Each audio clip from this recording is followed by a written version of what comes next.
नमस्कार, आप देख रहे हैं 5 की बात। मैं हूं नगमा। दिल्ली के मुख्यमंत्री और आम आदमी पार्टी के राष्ट्रीय संयोजक अरविंद केजरीवाल 2 दिन के दौरे पर पंजाब पहुंच गए हैं। चंडीगढ़ पहुंचते ही केजरीवाल ने कांग्रेस पर तीखा हमला बोला है, और क्यों नहीं, क्योंकि कांग्रेस वहां पर इस तरह के दलदल में फंसी है। केजरीवाल ने कहा कि इन लोगों ने सरकार को तमाशा बना दिया है, और यह भी कहा कि पंजाब में चल रही सत्ता की इस लड़ाई से आम लोग परेशान हो रहे हैं, क्योंकि सरकार में किसी तरह की स्थिरता नहीं है।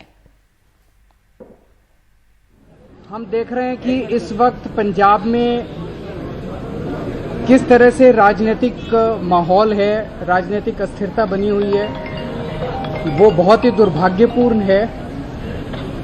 सत्ता की गंदी लड़ाई चल रही है। लोगों को समझ नहीं आ रहा कि हम अपनी समस्याएं लेके किसके पास जाएं। इन लोगों ने सरकार को एक तमाशा बना दिया है।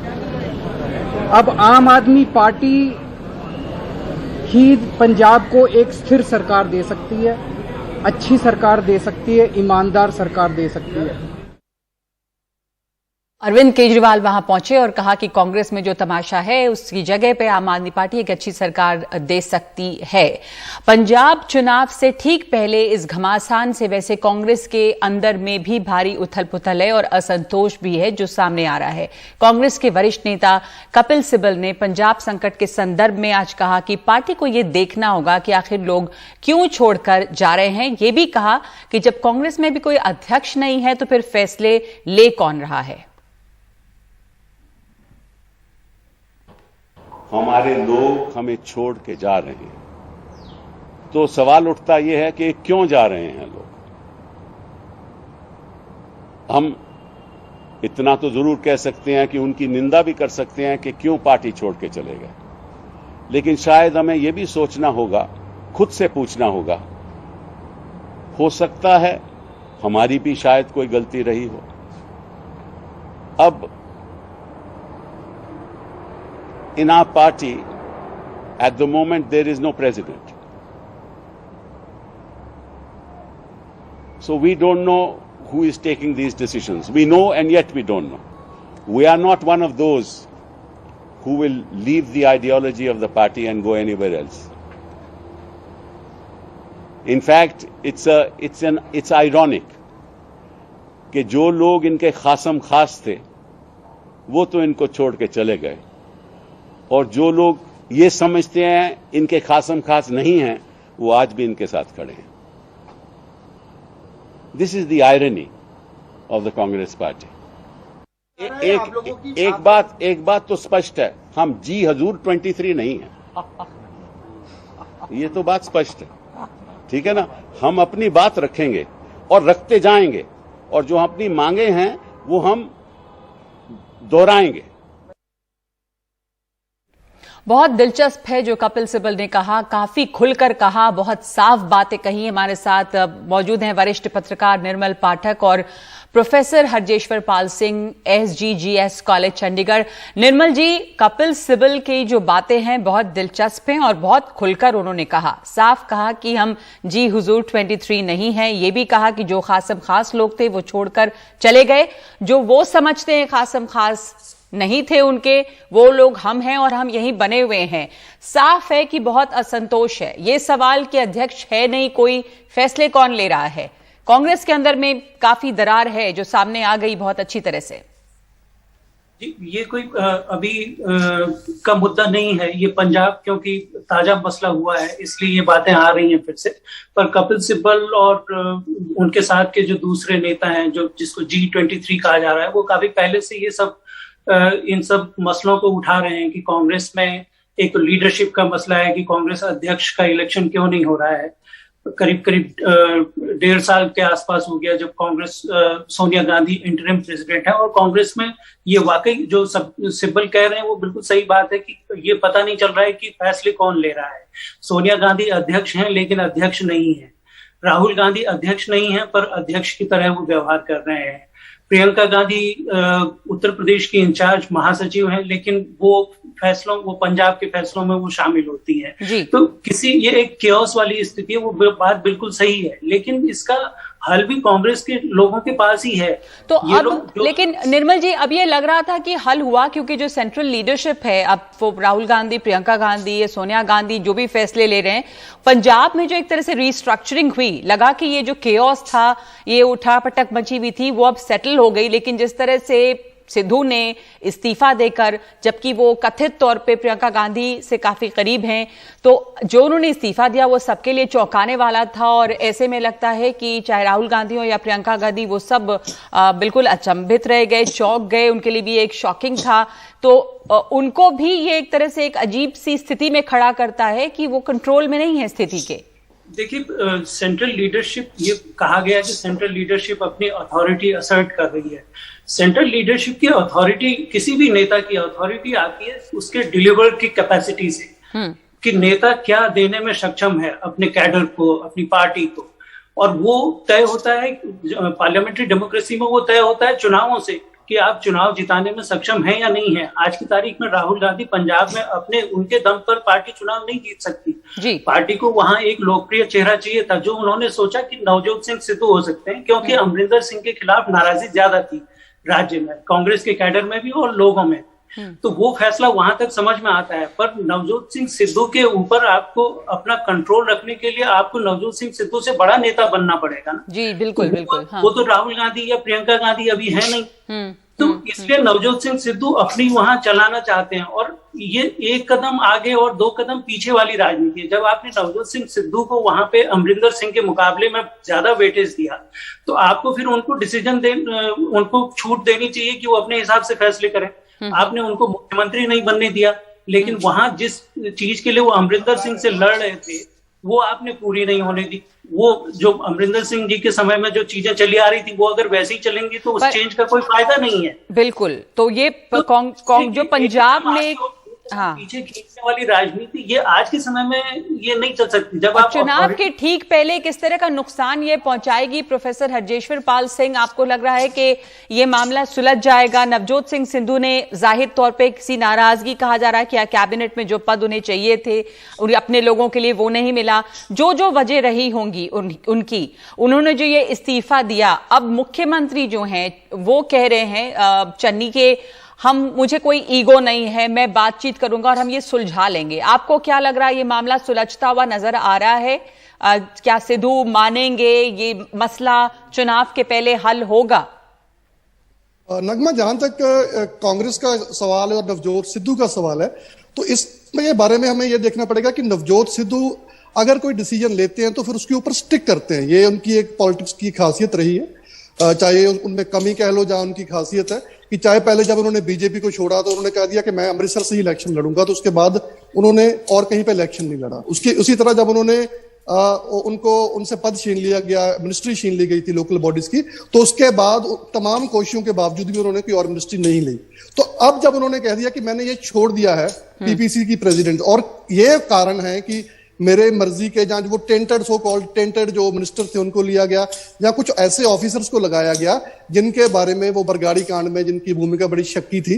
तो जब तक सीएम चन्नी अपनी जो अपॉइंटमेंट्स हैं, अगर उसके ऊपर नजरसानी नहीं करते, जहां उनको चेंज नहीं करते, तो मुझे नहीं लगता कि नवजोत सिद्धू मानेंगे। जी, आपको लग रहा है कि मानेंगे नहीं नवजोत सिंह सिद्धू? नवजोत सिंह सिद्धू लोकप्रिय हैं, ये कहा जा सकता है। अमरिंदर सिंह भले ही उनके बारे में कहे कि वो स्टेबल नहीं, उन्होंने कहा कि देखो मैंने तो कहा ही था कि स्टेबिलिटी नहीं है।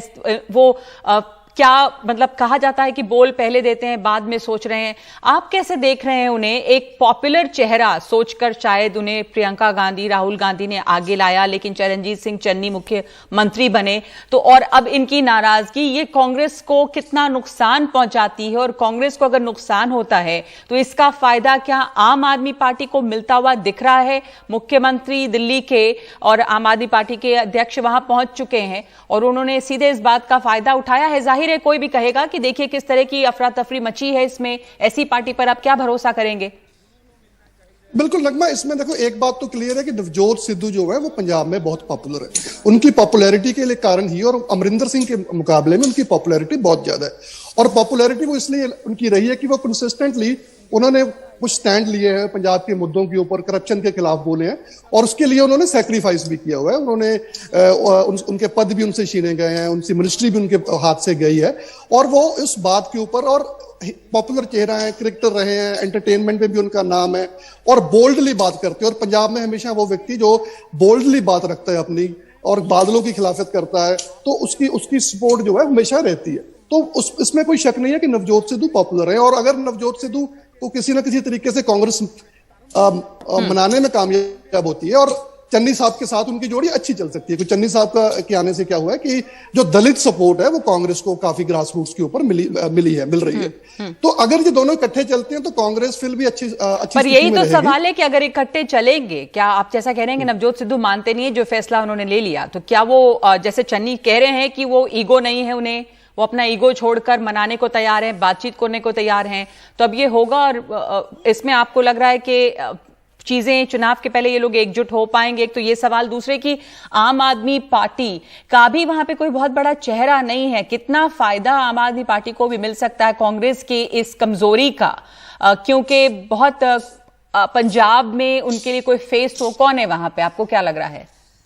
मैम, जहां तक आम आदमी की पार्टी का है, आम आदमी पार्टी निस्संदेह इस समय पंजाब की प्रमुख पार्टी है और खास करके मालवा में उसका बहुत अच्छा आधार है और सेंट्रल मालवा में। पर उसकी जो बड़ी प्रॉब्लम है वो यही है कि उसके पास कोई अभी चेहरा नहीं है और चेहरा वो दिखा भी नहीं रहे। भगवंत मान उनके सबसे पॉपुलर हैं, पर ऐसे लग रहा था कि पिछले 1-2 महीने में वो पार्टी से किसी कारण से नाराज चल रहे हैं।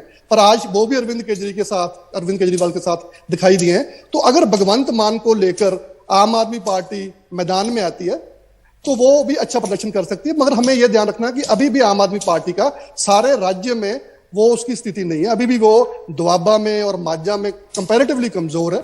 स्ट्रक्चर जो है वो उसका इतना अच्छा नहीं है जी। तो ये कुछ उसकी प्रॉब्लम्स है।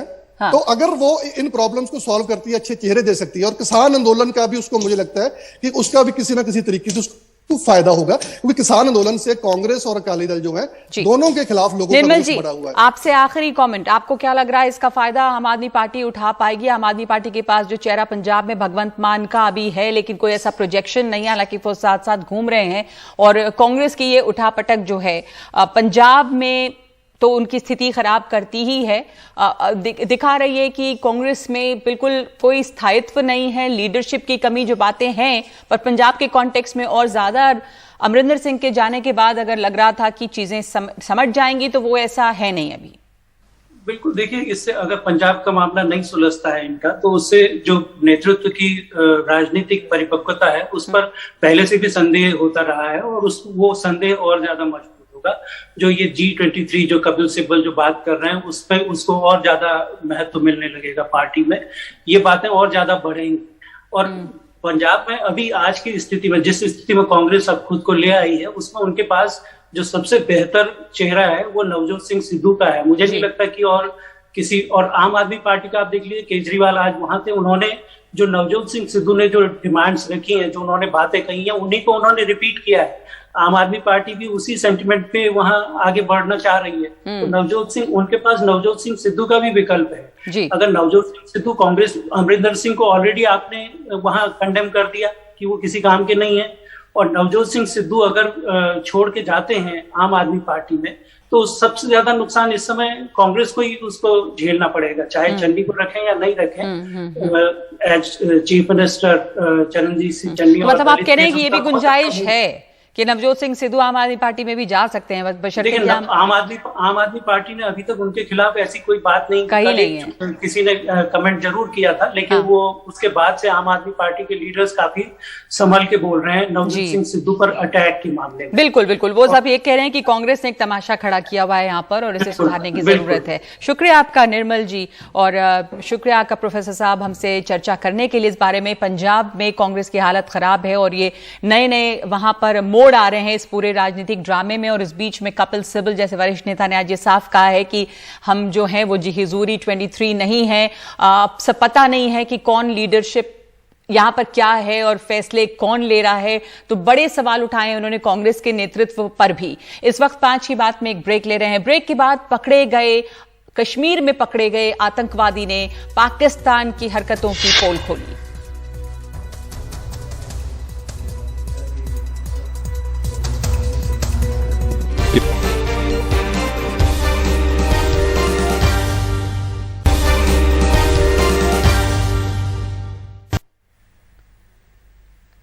कल जम्मू कश्मीर के उरी में पकड़े गए पाकिस्तानी आतंकवादी अली बाबर ने पाकिस्तान की पोल खोली। अली बाबर ने कैमरे के सामने बताया कि पाकिस्तानी सेना, खुफिया एजेंसी ISI और लश्कर-ए-तैयबा कश्मीर में जिहाद के नाम पर आतंक का जाल बुन रहे हैं।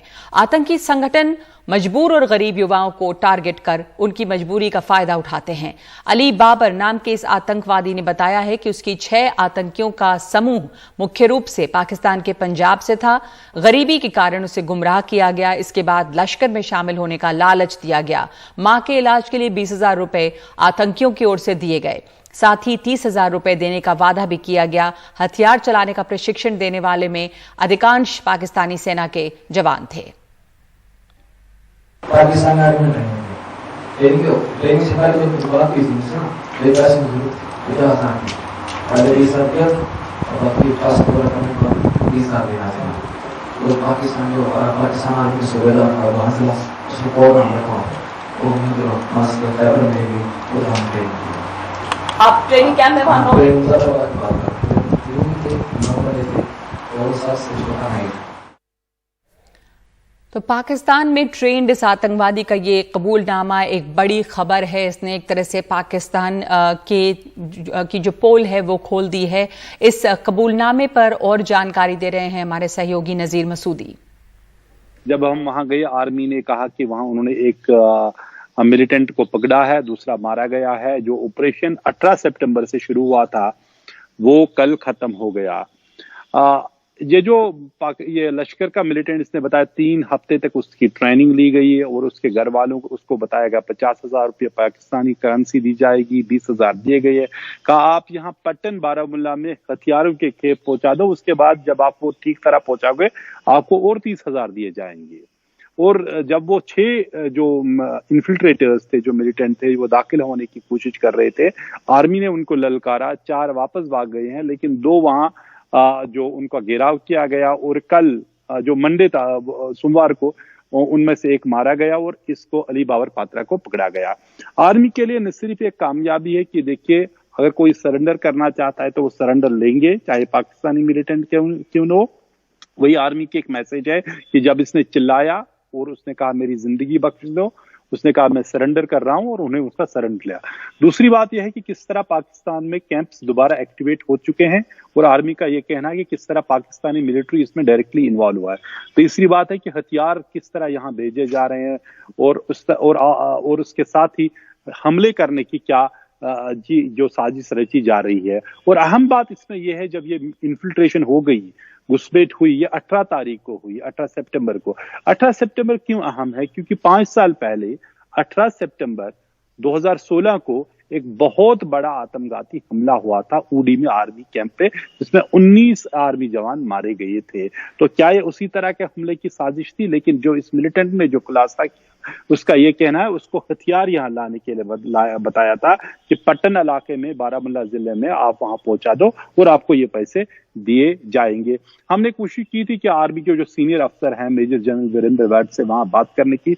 जब उसने प्रेस कॉन्फ्रेंस की, उसने किसी सवाल का जवाब वहां नहीं दिया, लेकिन कुछ चैनलों के साथ जरूर उसने अलग बात की। तो चलो वो उसकी मर्जी है, लेकिन जब उन्होंने मीडिया को वहां लिया इससे बात करने की, मीडिया को कैमरे का इस्तेमाल करने की इजाजत नहीं दी गई। कंट्रोल एटमॉस्फेयर था जिसमें इससे सवाल पूछे गए इस पाकिस्तानी मिलिटेंट से, जिसने ये सारा खुलासा किया कि एक गरीब परिवार से स्कूल ड्रॉप आउट है, बाप उसका नहीं है, कमाने वाला कोई नहीं है, मां बीमार है और उसका किस तरह इस्तेमाल किया गया, उसको ट्रेनिंग दी गई और यह हथियार लेने के लिए या हमला करने के लिए या एक 6 मिलिटेंटों के ग्रुप के साथ उससे इन्फिल्ट्रेशन की गई है। और आपको यह भी बताऊं, पिछले 9 दिनों के दौरान 18 तारीख से और कल 3 तक, सोमवार तक, आर्मी ने एक बहुत ही बड़ा काउंटर इन्फिल्ट्रेशन ऑपरेशन शुरू किया, जिसमें आर्मी के मुताबिक 4 या 5 मिलिटेंट मारे गए। हथियारों की बड़ी जो भारी मिकदार को उन्होंने जब्त किया, जिसमें 7 AK राइफल्स हैं, जिसमें 80 से ज्यादा ग्रेनेड हैं और बाकी गोला बारूद। जिससे लग रहा है कि जो वहां उनके मंशा है कि यहां से फिर ये न सिर्फ गड़बड़ हो, बल्कि आर्मी के मुताबिक कुछ बड़े हमले करने की भी तैयारी की जा रही है। और 5 की बात में एक ब्रेक। बेंगलुरु में एक रेजिडेंशियल स्कूल बना कोरोना का क्लस्टर।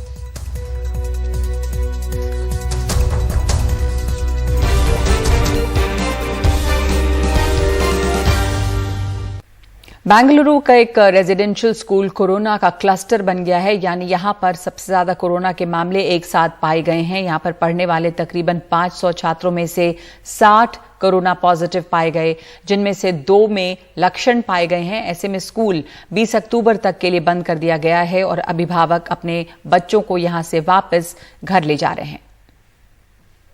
बीबीएमपी की तरफ से ये बोर्ड यहाँ पर लगा दिया गया है कि ये कंटेनमेंट जोन है और यहाँ पर बाहर के लोगों को नहीं जाना चाहिए। ये एक रेसिडेंशियल स्कूल है जिसमें तकरीबन 500 के आसपास बच्चे पढ़ते हैं।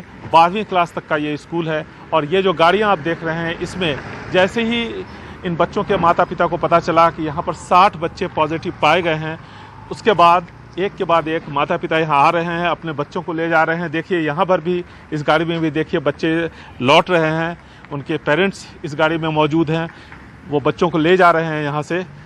स्कूल हाल में ही खुला था और एक स्टूडेंट को जब खांसी, वॉमिटिंग के साथ साथ तेज़ फीवर आया तो फिर उसकी जांच की गई और उसके बाद ये पाया गया कि वो कोरोना पॉजिटिव है। ये गर्ल्स रेसिडेंशियल स्कूल है और इसमें 60 में से 58 एसिम्टोमेटिक थे, क्योंकि सबों का टेस्ट हुआ था, जितने भी टीचिंग नॉन टीचिंग स्टाफ हैं और साथ ही साथ छात्रों का।